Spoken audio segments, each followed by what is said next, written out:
My name is Arianna Gayle Stucki, and I am the conceiver, co-playwright, and interviewer for Memorial. Memorial is about how people survive an insurmountable loss. More specifically, it's taken from the words of 5 different citizens of Christchurch, New Zealand, in interviews that were conducted 3 months after the terrorist attacks on March 15th, 2019, where a white supremacist shooter murdered 51 people in New Zealand at 2 separate mosques. And Adam, my co-playwright, and I have worked together from the beginning. I went that summer after those attacks, so I was there in June. To listen to anybody who wanted someone to listen and to create a play with ideally the message that they want the world to receive.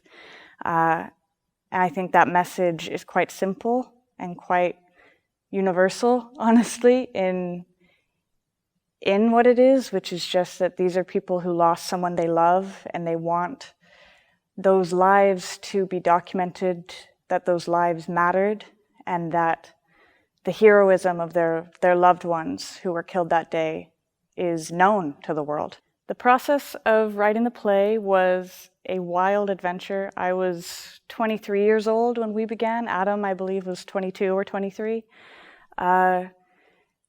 And due to the privilege of my passport, honestly, that I could go to New Zealand with an American passport with a simple tourist visa, I was able to go 3 months after the attacks. And Adam and I had a lot of conversations. Of course, Adam's Egyptian, and so his visa situation was not as simple, so he wasn't able to come with me to New Zealand at the beginning. But we had a lot of conversations about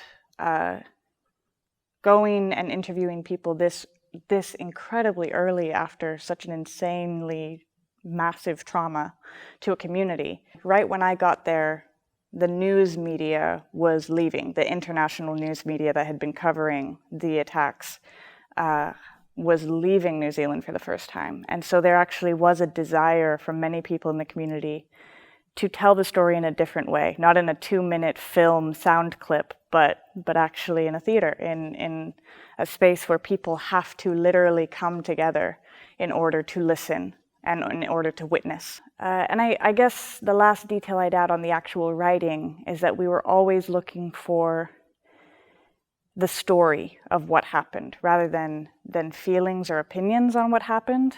But within that, a little different to other documentary theater processes, the interviewees that I met have been collaborators on this. So with every new draft that's headed to production, I have sent it back to the 5 people that are featured in the play and asked them if they want anything changed, or if there are any edits that they would want, we will immediately put them in. And there have been. And so that we really don't want to tell a story in a way people don't want it told when it's their story. And we've always seen that as our top priority in creating the play.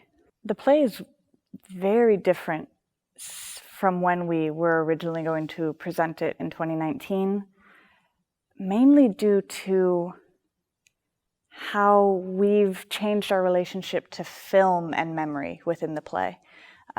Before, there's 2 characters that are more theatrical in their essence, in that they represent 2 people who were actually killed, and they're non-speaking roles. And in our original draft, these 2 people were going to be represented with real live bodies of actors in the space.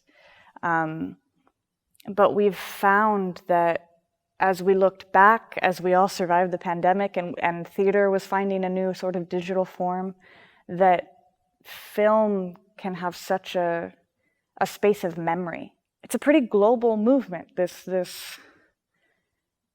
desire to see in an emotional way the capabilities of film, not just because we have to because it's a pandemic, but now that we are back in the space, how has our relationship to image changed? So I'm really excited about that. It's made for some some really personal discoveries for the play and for Adam and I and for all of our collaborators. The plan for the play in the short term is to get people to see it here. That's been a dream of mine since I first spoke to people in New Zealand. And so very short term is making that happen. But long term, I know it's almost too simple, but it's just to get as many people in the world to hear these words as possible. Adam and I have talked a lot about different translations of the play. We've been in conversations about possibly bringing the play to places like Kampala and Berlin. And I think, again, theater, when people can come together and witness something in a live space, especially when it transcends borders, that is the greatest rebellion we could do against the terrorist attack in 2019. And so that'll remain my goal for the rest of my life. But we'll see. I mean, the world is theaters are opening again, and so there's a lot of potential.